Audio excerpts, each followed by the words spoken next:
is Fadi Mutlaq, and I am the leader for the security and privacy practice with Deloitte in the Middle East. Our session today will be discussing information security. So I just wanted to give a brief introduction, and then we'll introduce the panelists, Bulent and Iyad. So given the recent developments with what's happened in the industry over the past several years, security and information security in particular has come to the forefront. It's become very clear that information security, we need to take a new approach. The previous approach of protecting the perimeter, protecting devices and assets is not going to suffice. What we really need to take a look at today is the data itself and how are we managing information and the data rather than the assets that are hosting the data.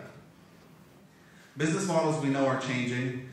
Organizations have become significantly dependent on information systems, so that transformation of business is also required that we take a new approach. We know that the value of information today to our business is enormous.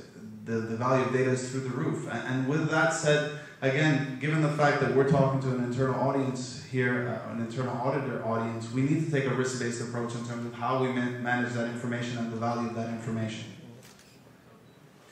Cyber threats in the industry today are multiplying, we know that as well. So the combination of the value of the data, our risk-based approach, and the current threats is going to develop a new approach for how we address information security. What we've seen is that information security functions today are really, they've fallen behind in terms of how they're managing the threats and the current value of that information. And what that's translated to is a required approach that's going to need a combination of organizational units, which includes internal auditors, into the overall security of that information within the organization. I really wanted to talk to you about 6 trends that we've noticed, and then I'm going to hand it over to our panelists here who will discuss specific topics. So first and foremost, the trend that we're noticing in the industry is that organizations are no longer being attacked accidentally. Today you are a target. What's happening is that organizations that are being attacked are not accidental. We're not talking about kids today who are going out and going into information or onto websites and changing or defacing that website. We know that organizations have cyber footprints. Organizations present true value online and have that cyber identity. And you have, quite frankly, organized crime and nations that are looking at that and saying, how can we exploit that and how can we take advantage of that? So it's very important to know that today these incidents are not accidental, they're very targeted. I think the next important point that we want to talk about is the fact that we are really looking at organized crime today. Again, I gave the example that previously, if you look 20 years back with folks like Kevin Mitnick, who was considered one of the first hackers, they were doing it for fun. They were doing it to see how far they could get, how far they could push the envelope, if you will. The days of the 15-year-old kiddie hacker who goes in and changes and puts a smiley face on a website is gone. We're looking at organized crime, folks that are looking at exploiting the financial benefits of going onto a bank's website, seeing if they can extract credit cards from an online processing system, organizations that have huge databases of customer information and seeing if they can extract that. So again, we're not just talking about targeted attacks, we're talking about the involvement of very sophisticated organized crime units. We're also looking at state-sponsored attacks today. So unfortunately, this is not just breached into a topic of organized crime units, but we're looking at states who are sponsoring espionage. A very quick example for you is a recent report that came out on the Chinese government who commissioned a group of hackers. China had put together their strategy that they wanted to be the leading builder of aluminum and steel. In order for you to do that, you need to have significant iron ore deposits. The report has stated that the Chinese government commissioned a group of hackers to go into Australian organizations' mines and find out what their deposit levels were of iron ore. That played a huge role in terms of developing their business strategy. If you don't have iron ore, you can't develop steel. So again, a state-sponsored espionage that we're really looking at here. You know, another fact of the matter is that the cyber threats or the technical functionalities or capabilities of organizations now, or organized crime units, has become very sophisticated. The techniques are, let's say, next generation. And that has caused us to, rather than being detective in terms of the controls that we're looking at and how we're going to protect the environment, we need to become proactive and really get involved in active threat monitoring as the final piece. With that said, I think we're very lucky to have our two panelists here today. Iyad Murtada, who is the GM of a very cutting-edge organization, the Open Thinking Academy, and is going to speak to us about auditing social media, which has become an increasing threat to organizations given the intellectual property. I'm also very pleased to invite a personal friend of mine, Bulent Teskos, who is the chief strategist for Symantec in emerging markets, and will speak to us in general about data and data threat monitoring and how the data transitioning needs to be secured in an organization. So with that said, I'll pass it over to Iyad, who will speak. So our subject today is going to be about social media. And for us as auditors, do you know, when we think about social media, we think, okay, it's something complicated. Why are we going to even go and do anything there? And my presentation today is based on this book, which is Auditing Social Media. I don't know, it's not. Yeah. Okay, so it's based on auditing social media.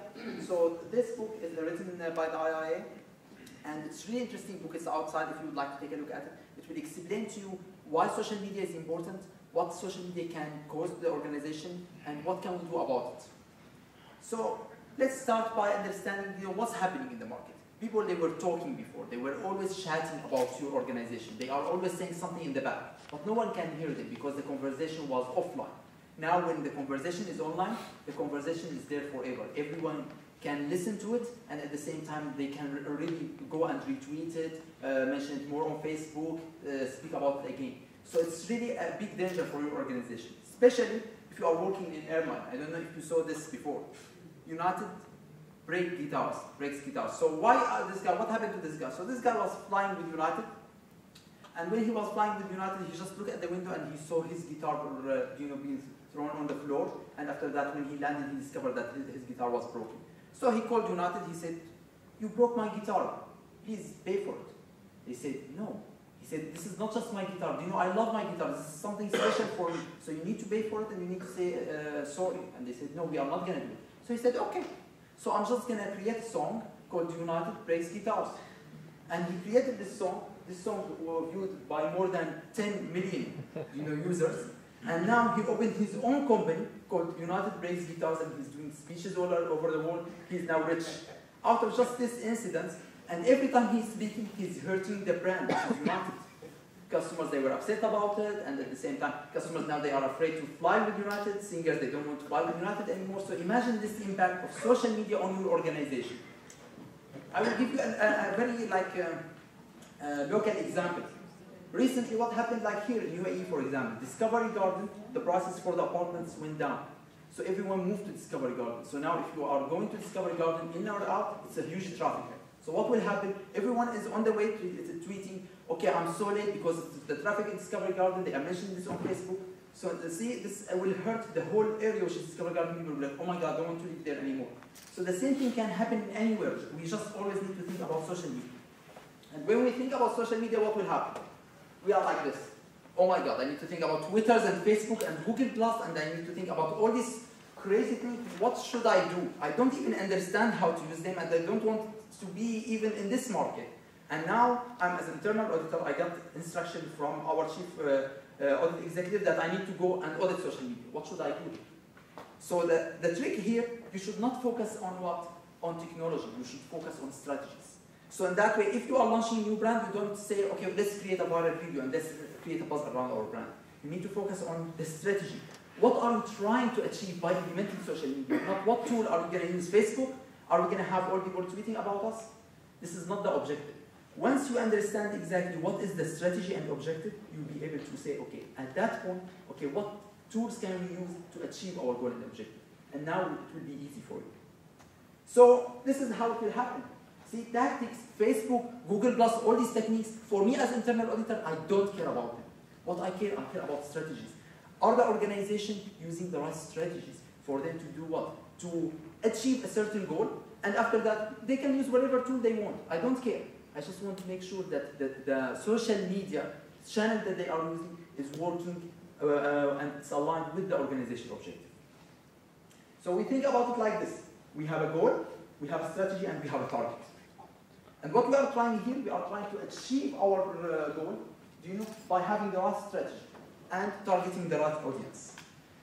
So first, we need to identify business objectives. So for me, I want to implement social media, and many organizations, I work with them and I say, okay, you are doing social media, what are you doing? When we are paying so much money to have more fans, we are making people tweeting about us. Okay, why are you doing this? When you identify your objective, are you trying to have revenue side of it or cost side? So for revenue side, you are trying to increase your sales by making people more aware about your brand. Or cost side for it, you are using social media inside your organization to reduce the cost of doing some processes. And at the same time, I look at it from employee side and from customer side. Once I understand this, I will be able to say, okay, what social media strategy I'm going to implement, and what is the objective for it, for me to be able to improve my revenue, and at the same time cut my cost, and is it related to my employees or my customers? Then I will say, what is the strategy? So the first strategy that everyone will love, we will ignore. Just, I will say, I'm sorry, not interested in Facebook, Twitter, I don't want to enter this world. So that way, this is the strategy that maybe in UAE, 50% of the companies, they are doing this. They say, we are out. The other strategy, we are not out, we are just going to be listening, right? We are going to say, okay, anyone saying anything about our company, anything bad happened, so we are just listening. And we are not interacting, we are just trying to make sure no one will say anything bad about our organization. The other one, this is what like 90% of the companies that they are doing something with social media is doing, participating without a plan. So for example, you find an ice cream company in Mall of Emirates, they will give you ice cream just to go to Facebook and say, I like you. Or all these crazy things that you just retweet about them and you get something. Yeah, but what is the value of this? This is without a plan. We are just making people like us, tweet about us, and after that, that's it. We didn't achieve anything. What we need to look at, we need to understand how can the organization participate with the plan to achieve certain objectives. And I will give you an example. So if I'm interested in getting a client, and I did this like in the market. So I looked at Ibn Battuta, and something wrong with their marketing strategy. So what I did, I just went and I sent just a normal complaint as a customer of Ibn Battuta to the management of Ibn Battuta and to the marketing manager. And after that, they contacted me immediately. They say, okay, why are you complaining? What's wrong? I said, look at 1, 2, 3 things. They are not working. And after that, they said, okay, so in that way, what is the solution? I say, okay, my company is offering different solutions that can help. This is one of the ways to use it internally. Or externally, on another way, you can go and you would like, for example, to get a big client. So you have a big retail client, like, for example, Landmark, and you would like to get this client. So what do? You just go and tweet something about them, and something is interesting. So another example that I did for Kinokuniya. So I went to Kinokuniya and I went to their first book. I'm a fan. I buy all the books from Kinokuniya. I love their books. So I said, okay, look, other book stores, they implemented a loyalty program and they are giving points to their customers. And you have a loyalty program, but you just have it in Malaysia, you have it outside UAE. Why don't you do something local? And I just opened discussion, made everyone in the social media interested about it. And after that, I called them. I said, if you are interested, we sell distributions. So you can use social media and you can create a strategy and objective for it. Did you buy a book from them? I buy a lot of books. So after that, when we look at when we are doing social media, someone will say, who are you talking with? Everyone. Everyone on social media. No. We interact in the offline world differently, so in that way, even over the internet, we interact differently. So we have, some of us, they are creators. They love just to create, these people who will go all the time, 24 hours on Facebook, just writing stuff or tweeting stuff or creating videos or doing something. These are creators. They will influence the rest. So when I'm doing my message, I need to target them and I need to understand as a company, as internal auditor, if I make them upset, they are going to destroy my company. Because they are going to go and talk to everyone about it. And after that, I look at the critiques. These people that they are not doing anything, just rating. They do some rating, they do some evaluation, they write some review. So I just want to make sure that these people at the same time are happy. After that, these people who are collectors, You know, these people, they don't do anything. They just say what this guy said, they send it to another guy. Or take some information from this guy, send it to the other guy. Or retweet something, share something that someone shared with them. So at the same time, these people, they are spreading the message in my organization. I need to, when I'm doing any strategy, to target them. I have the joiners. These, they will just join. You have a Facebook, they just join your Facebook. They are not doing anything. They just would like to be part of the social, community, and they are just there for the fun of it. And we have the spectators, which is they just go, and these are the people who are reading. So this is what represent maybe 40, 50% of the people who will go and read what all these people are talking about. They get influenced by them. And finally, we have inactives. So for us, when we are thinking about, we are going to the organization, to the marketing department maybe, and auditing social media, we want to make sure that, okay, the marketing department, they understand this. Are they really targeting the right audience? What they are doing, if the creators, they get crazy and say something bad about the organization, how should they respond? After that, we get, for us as internal auditors, how are we going to audit a process that we don't understand, which is internal audit? So here I will show you the 5 main activities that any social media specialist will do, which is listening, learning, responding, measuring, and sharing. First, listening. The first thing in social media is listening. For example, like for me, like my name is Iyad Murtada, I put my name on all the web search alerts. So in that way, if anyone will mention my name, say, for example, now someone will tweet, well, Iyad Murtada was saying something not interesting in the presentation, I will get an email about it. So I will know if someone is saying something about me. We, as an organization, we should go and tell our marketing department that this is number one. It's so important to have, alerts, to have some kind of way to track if someone is mentioning our organization anywhere. Because maybe he's saying something good, maybe he's saying something bad. So listening is important. When I think about listening, first I need to focus on keywords. What are the keywords that we are looking at? What are the monitoring tools that we are using? One of them is social mention. It's a free tool. You can put anything on it and you see exactly who mentioned it and where. Not just over the web, but at the same time in social media. And finally, I need to understand what is the impact and what are the key areas that I should focus on. Next, learning. So now I'm listening, okay, perfect. I got all this information. I know that, when I'm going doing a service in Do, I didn't like the service because something bad happened, so I retweet it over the internet. So Do, now they know that something happened. What's going to happen? Now they need to learn from it. They say, okay, why this happened? We need to next time make sure that this will not happen again. So this, we call it reactive learning. Something happened, we learn from it, we are going to avoid it in the future. But the other thing that we can do proactive learning. As organizations, we are trying to connect with our customers and try to understand what are their needs, try to understand what can we do in the future to improve the relationship with them. So this is how we can use learning. We can improve the business processes, add value to the organization, and reduce potential risk. Now, what do you think about this car? Who would say it's ugly car? Who would say it's nice car? Okay. So here, see, this is what happened. So what happened? Honda, they said, okay, this is the car that we are going to have, and they put it just over Facebook. They say, here is our new car. What do you think about it? So what happened?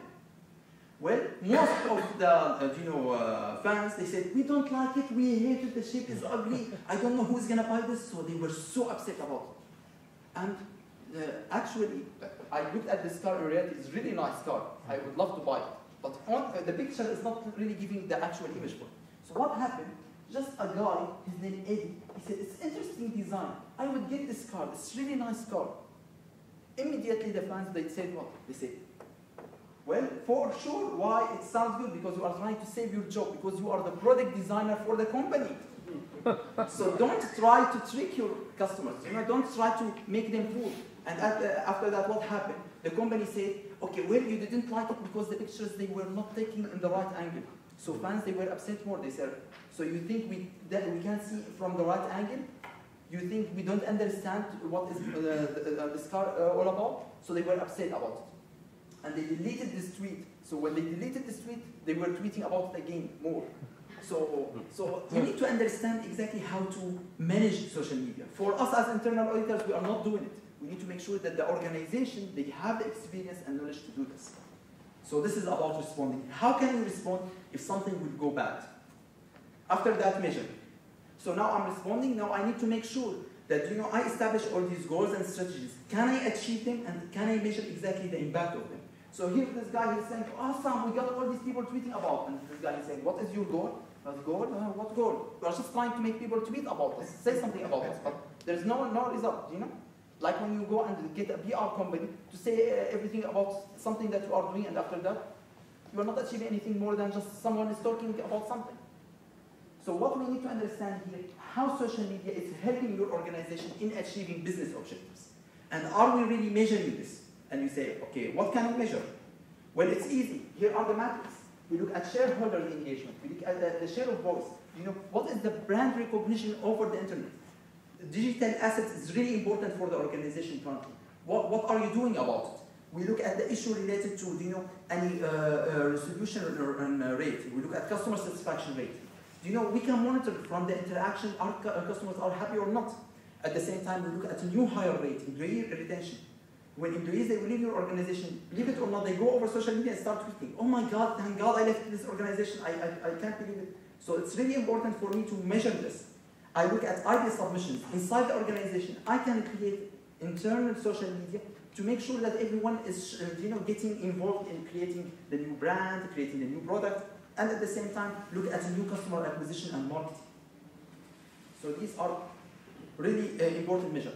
Finally, we look at what? Sharing, which social media will do what? Will drive greater value for more areas in your organization. So now, we got all this information, we got everything, we got all this once, we learned from it now. What we, as an organization, we can share with our customers, with our shareholders, with everyone. So we need to make sure that the information that we are going to provide, it will add value, it will be in compliance with everything at the same time. It will provide, you know, the management with a way for them to achieve their objective, and at the same time, it will not create any risk. It will reduce any risk if there's any. So finally, when we looked at everything related to social media activity, we say, okay, now we understand the process. What can we do related to risk management? First, we need to look at, okay, what is the financial impact on the short term and long term? If we look at the short term, we are looking at, you know, any financial impact immediately. If people will say something about your company, customer will not come to your door. And at the same time, we look at the digital impact. In that way, your image, your website, you know, it will not be as appealing to people to visit it, and your digital asset will decrease. And if we look at the long term, we create risk management issue, because maybe this will cause you maybe to close your company in the long term, and at the same time, we look at a brand representation. What this can affect your brand on the long term. When we move to social media governance, yes, there's something we can do as internal auditors. We need to make sure that the people who are doing social media, they are doing, you know, understanding all these strategies, objectives, and they are doing it in the right way. Executives, they are making sure that what these people in social media are doing is related to our objectives, and at the same time, the board of directors is approving the whole process. So here's an example from Best Buy. When I look at Best Buy, what they decided to do? They said, okay, we are gonna make everyone in the organization speak with all our customers directly, 24 hours. So customer will go to tweet about something, and I'm home, I look at this tweet, I just answer the customer. So imagine how much risk that will add from an organization, and how much policies we need to establish to make sure that we handle the customer in the right way, we will not do anything wrong, we will give him the right answer. So what Best Buy said, we need to create a policy. And they say, be smart, be respectful, and be human.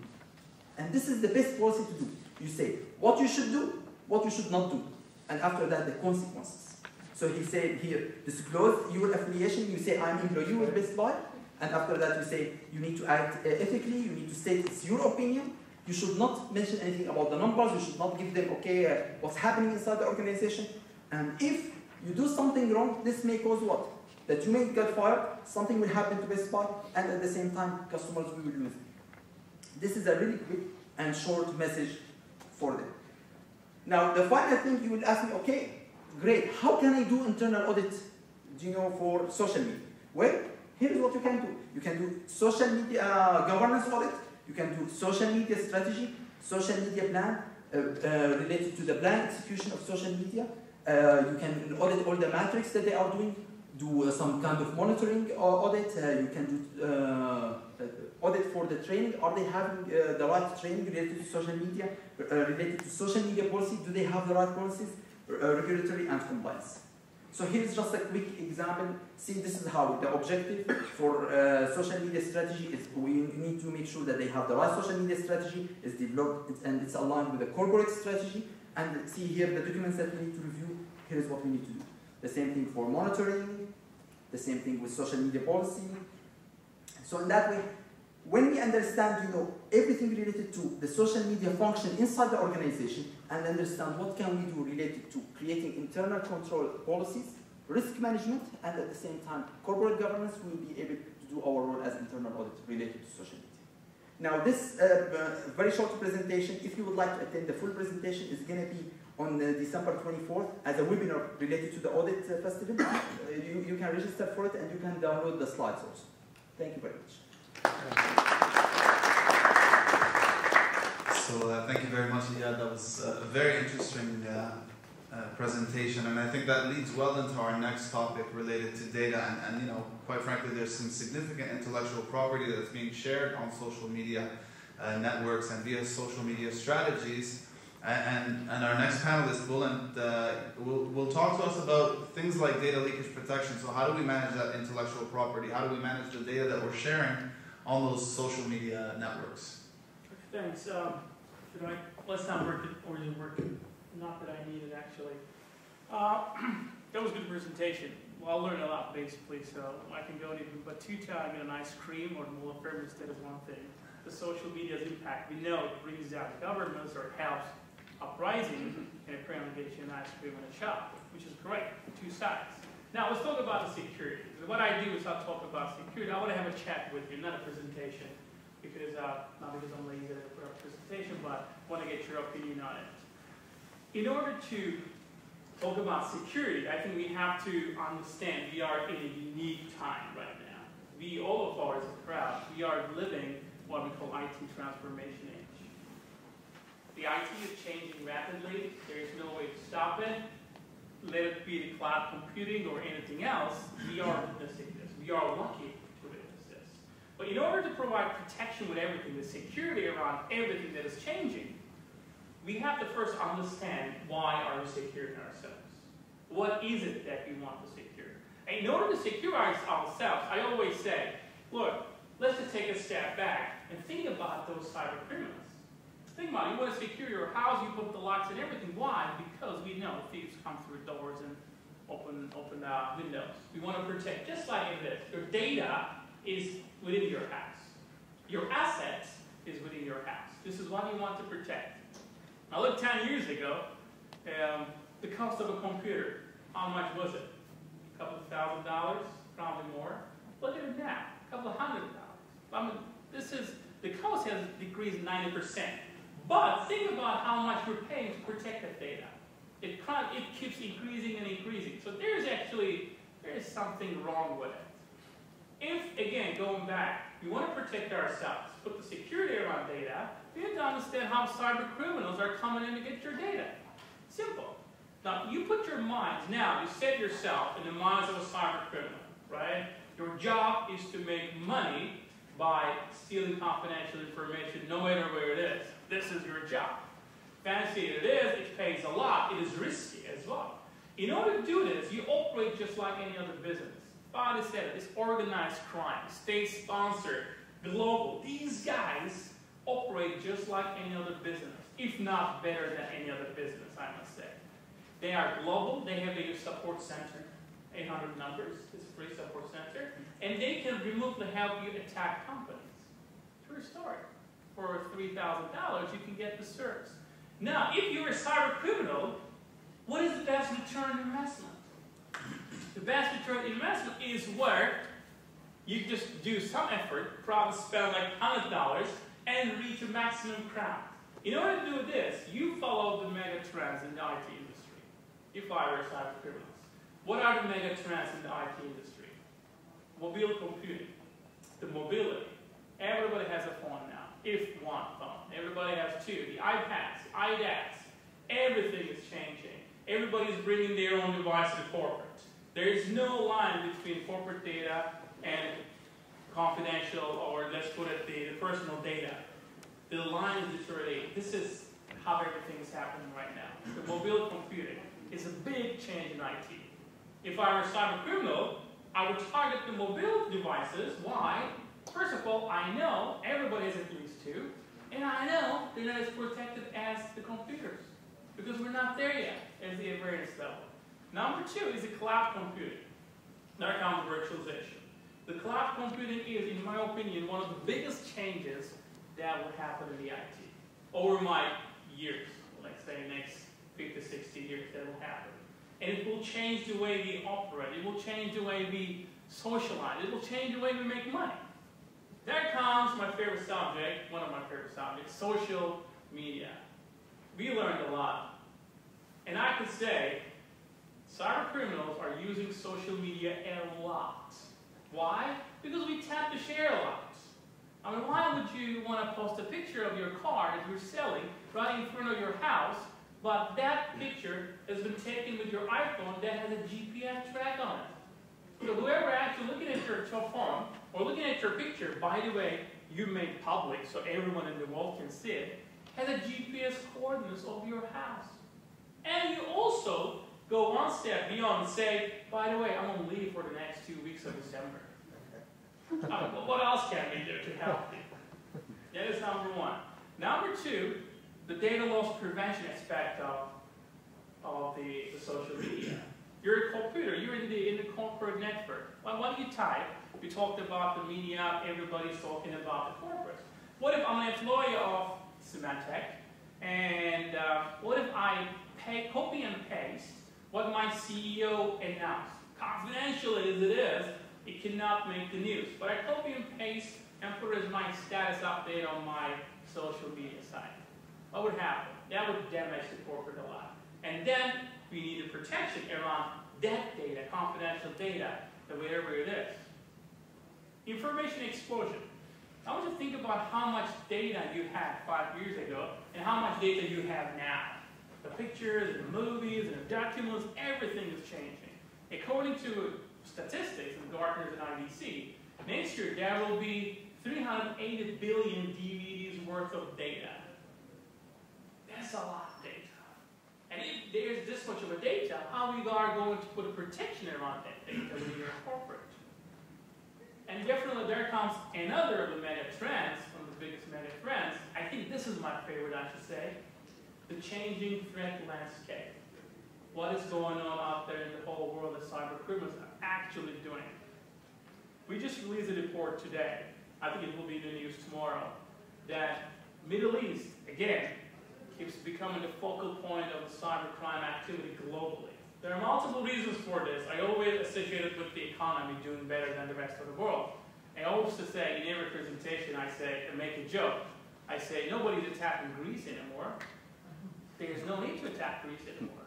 They're attacking the Middle East. Although I love Greece, beautiful country, definitely. And this is what everything is happening over here. We also say, look, target attacks. In UAE, for the past 3 months, the target attacks increased, I think, 4-fold, quadrupled. Target attacks. The global spam levels we discussed before is right now, 10 days ago, the lowest of the past 3 years. Spam levels. Why? Simple. They're not spamming anymore. Why would they spam you with, hello, I'm Bank of America, I need your username and password, please. And you're like, I don't have an account at Bank of America. What if I come to you and I said, hello, I am a local bank in the UAE, I need your username and password, please. And you're like, hold on a second, I do have an account with these guys. Maybe actually I should do it. And you just post your credit card information, goes there, username and password. I can also go venture to say that probably the username and password you use for any application, your social media, think about it, is the same for your corporate network. It's also the same for your bank application. That brings another problem. And what we see is they're coming in. There's no way we can say, look, it's not going to happen to me. Actually, it happens to everybody. 2.3 billion dirhams lost to cybercrime in 2010. This is according to our data and statistics. That is a staggering number. Think about the economy. Think about how much you lose. Think about how much money would you lose if your own laptop was down for 5 days. Or all these audit reports and everything, you're at the end of a long audit period, and all of a sudden, your computer starts behaving differently. And that is what happens when you realize that actually someone has stolen your information. In an environment like this, that we're surrounded by the mega trends, and we're surrounded by the trend landscape, cyber criminals, not hackers, because I totally agree with Fadi. I don't use the word hackers anymore, because when I use hackers, it reminds me of people that like a 20-year-old kid in a garage that is all white because he hasn't seen the sun for the past 3 weeks. It's not. It is organized crime. Just like globally, cybercrime volume has actually passed the volume of drug trafficking. That is a lot. And that is an alarming number. And what we have to do as a corporation, as the auditor that when you look at the security controls and everything, we have to look at it from a bigger picture. We don't care what kind of device they have. We don't care what kind of solutions they have at the perimeter anywhere. What we care about is the information, the data that is within the core. What is the business most valuable asset? And then we put technologies around it, such as data loss prevention. We make sure nobody can leak the data out, intentionally or unintentionally. Nobody can bring in a USB into my nuclear reactor and make it blow up, just like in the Stuxnet that happened in Iran. We don't want that to happen to anybody. Or oil and gas company that was hacked yesterday in Norway. Or 10 hours ago, we released a report that said Android App Store, Android market, had a couple of malicious applications. So if you downloaded anything from the Android market for the past 10 hours, I would suggest to look at it again. This is the next evolution. Well, this is the next evolution. Of course, it would require you to expand the horizon a little bit and look at the whole security from a different perspective. What are the controls? Social media auditing, never heard of it before, but yes, that is actually what we require. Mobile device assessments, mobile strategies. What are the VPN? And the most critical question is the same, actually. Where is the critical data, and how can I protect it? And that's all we're discussing, and that's what we're actually going to discuss in the next 10 minutes. Great. Perfect. Okay. So I think we were going to post some questions, but I'd like to take some questions from the audience if there are any specific questions. Before that, let me actually make a point that I think is important here. We've spoken a lot about different topics within information security, and a lot of you may be asking yourselves, well, as part of internal audit, what's my role? And I think what's important for you to know is that as with any other function within any organization, internal audit's role is really to provide assurance on these processes. Are the right governance schemes happening? Are the information security departments or our chief information security officers undergoing the appropriate governance schemes, performing the appropriate tasks within information security? And that's really how this is going to relate to you. Internal audit plays a really critical role here, especially now, given that information security functions have quite frankly fallen behind pace of what's happening in the market. And we know that. Bulent and Diab have given us both tremendous examples about how organizations have been attacked and how intellectual property is being shared on the internet. So what I would do from your position, and I encourage you to always think about this, is have an open relationship with the information security function and the IT functions and talk to them. What initiatives do you have? What are you doing? And as part of your overall risk universe, or your IT audits and your audits that you're performing, take into consideration information security and think about your role in terms of providing assurance to the organization and to the board that this particular function within the organization is operating effectively and providing the appropriate levels of assurance. With that said, does that kind of stir any questions from your particular side? Are there any questions that you have in terms of how to operate with information security, what some of the audits that you should undertake are? Okay, why don't I give you a very simple example that I spoke with one of our customers the other day, and this was an internal auditor who had spoken to me about vulnerability management, vulnerability assessments, penetration testing. And they had said to me, what do you think about this? And our IT department is performing penetration testing on a yearly basis. And is this something that I should think about? And my answer to him was absolutely. I mean, you're always looking to provide an independent view of what the current function is. If we have an IT department that's performing penetration testing and they're providing reports to our management committees, that's excellent. That's one step. I would take it a step further and say, you need to provide an independent view, whether it be the internal audit function that's performing it or engaging an external party that will perform that on the behalf of the internal audit team. It's something that should be engaged in, again, to provide that independent view. Yeah. So I think with that said, maybe what I'll do is ask a question to the panel here.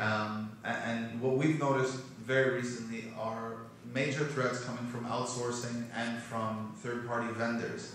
And I'd like to ask both Bulent and Iyad about that and what their thoughts are in terms of information security, how to protect the data that we're sharing with our outsourcing vendors and our third parties.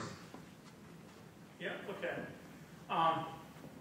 Outsourcing, I think, comes in cloud outsourcing. There are definitely SLAs and some metrics to be matched. But in terms of letting go of the data and outsourcing everything, operations of data, first of all, there comes the procedures, there comes the policies, there comes the human element, and of course the paper factor on this one, how everything is going to match.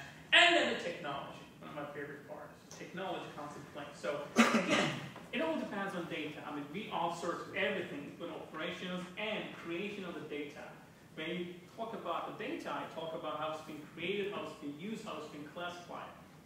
The technology, such as data loss prevention, would actually help us in this aspect to put some form of protection around the data that is being created and that is deemed confidential, that wouldn't leave the organization. So even there's an outsourced company, they're dealing with our data, either in-premise or somewhere out there, they should actually go by our rules, both on paper and technology. When they don't, we should be able to get a notification first to monitor it, and then put the controls, appropriate measurements on it so that they cannot take any action. This is all about receiving from technology perspective, sitting onto other procedures perspective. So here comes the chance for your organization, to communicate with customers, and now you can use social media to have a personal touch, and you decided that you are going to outsource it to another organization. What can happen? Like if we think about it from internal auditing perspective, we are saying, okay, we are going to outsource this activity to another organization. And I will give you an example. Chrysler, what happened to Chrysler? They said, okay, we are going to give our social media activity to an organization who's doing VR and social media.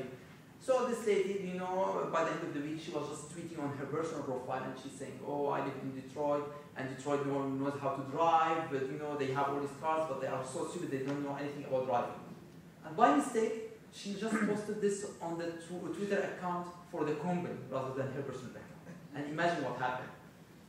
Everyone's saying, okay, you are selling cars to us and you are saying we don't know how to drive, and all these negative comments. And it was a huge disaster. So the company, they said, okay, now we want to be authentic. We are going to just move to another VR company and just outsource it again. So imagine, for you, social media is really important activity that you are doing. If you outsource it to organization first, you are going to lose the touch, which is people will know that you are not tweeting from the organization. It's a VR company. It's just saying something. The same thing will happen when you go to any event or when you interact with any organization. If not someone who's working in the organization providing you with the information, sometimes the CEO, sometimes top management, sometimes employees, you will know that these information are not relevant and they are not providing you with personal information. And sometimes they may provide you with the wrong information and they may cause a huge issue, like what happened with a medical website. So they outsource all this information to a company. At the same time, by mistake, she was asking about a kind of medicine, and this lady, she was like, okay, this name or this name, she wasn't sure. So she gave her the wrong medicine, and it caused a huge disaster for this lady. So imagine, social media is really important thing that you should, if you decide to outsource it, to make sure that they have all the procedures and they are really making it authentic for the company. Yeah, and I think that's an excellent point here, is that I think if anyone understands outsourcing, I would have to say that it's internal audit. Given the fact that you're touching vendor contracts and looking at multiple facets within the organization. And that speaks to something very true here in getting third-party reports. Calling for third-party reports, always stipulating the requirements of your organization in terms of the common business practices that should be applied to any partner that you're going to share information with. So if you're going to outsource your security function, or if you're going to outsource your social media, stipulating what your requirements are in terms of information protection and making sure that those are part of the contract, and either calling on your right for audit of the organization or for a third-party report. Those are critical in terms of assuring that your information and your organization's information is being maintained, housed, and protected effectively. Any questions from the audience? You talked a lot about that the cybercrime is really becoming organized, and it's really the organization style of doing it now. So, like any other crime, there must be some regulations around that. And there was a brief discussion by you saying that UAE is ranking in the top most. So, where do we stand in the regulation? Like, for example, if my organization today faces a threat or a real-time attack we see on our information, what type of legal protection do we have? Where does the law stand for that? I think UAE, though we receive a lot of cybercrime activity, I think UAE has a good cybercrime unit, if you will. So they are dealing with a lot of cases, and of course details I think publicly available. And I know there's a cyber law being passed already. So there are regulations over there. There are laws in the UAE that is actually ahead of the rest of the Middle East in this case. And the reason why UAE is high, well, ranking high in the whole stack is, well, simple. The bandwidth is good. The connectivity is great. So people just come over here and then try to attack everyone else. And plus, I think this is something we all have to do as a group, is to increase the user awareness of the security. I mean, we are one of the enlightened group of people that we know that the security on our computers, devices, they're important. But you have to think about the rest of the people that actually they're not dealing with the computers or the policies day-to-day basis. That's where we come in to educate them so that actually we can decrease the number of incidents in UAE so that we can just rank lower in the ranking. I'll also make a comment that I think the UAE in particular has some extremely high-profile organizations. Many of you probably work for those organizations, and given the fact that we've been speaking about some of the major trends that you know, again, attacks now are targeted rather than random, it absolutely makes sense that UAE organizations are getting targeted. That's first and foremost. Where I think some of the challenges are certainly that cyber law is getting passed. We've heard about it. I don't think it's into effect, but you know, Bullet pushes on a very important point here, which is this culture. And culture really talks about being transparent. It's very important from an information security perspective for any organization that we're very transparent about what's going on and continually talking. Given the pace at which the threats are changing, that's going to call for everyone's participation in information security, to be quite frank with you. So I've spoken a lot about internal audit because I'm assuming most of us are internal auditors here. But this is the same message that we need to preach to every component of our organization. Every person in our organization really needs to understand what their responsibilities are, what management's expectations of their performance from an information security perspective are. Again, you know, it's really about creating that culture, and that's going to help in terms of addressing some of the legal issues. The legal frameworks should be there and need to be there for repercussion and for issues that when they do occur. But in terms of protecting ourselves, in terms of being preventative about this, it's really about creating that culture and continually talking, having the appropriate governance in committees. And again, that's why internal audit is so important. Internal audit really needs to be part of any information security committee. They need to be part of the task orders. They need to be part of the groups that are pushing out the message. And they need to provide assurance and independence that the function is operating correctly. Yeah, I think one more, the challenge of bringing cybercriminal into justice is, again, it's global. I mean, you can seize a computer that has been operating in the UAE, but who's behind it? As far as I'm concerned, you could be in Siberia. And now how are you going to cross the international borders to make sure that you apply your law? Or somewhere that actually the cyber law doesn't even exist, and how you are going to cooperate with those governments. That's a big challenge. Absolutely the case. Again, you know, communication key, making sure those lines are open, and that's a very important message again to the employees of any organization, to say that if you notice something that is strange, that off pace, having that appropriate incident management response, incident management flow where an incident can be reported so that the appropriate specialist can get involved. Bullen mentioned a group here. There's an organization called AE-CERT. They're playing a major role in that. I think the government of the United Arab Emirates has been very positive in terms of the infrastructure that they've put in. They're really going to the next generation in terms of having an organized body that is looking at the current threats in the environment, specifically related to the UAE. They're also assisting organizations in terms of performing that investigation post facto. And they're getting very heavily involved, and I applaud the UAE for that in terms of preventative and detective measures that will help with the active threat monitoring of what's happening from a cybersecurity perspective. Absolutely. Any other questions? Comments? Okay, well, again, I'd like to thank Bullen and Iyad for joining us here today, and I want to thank everyone for joining us, and the IIA for putting together such a wonderful conference. Thank you very much, everyone.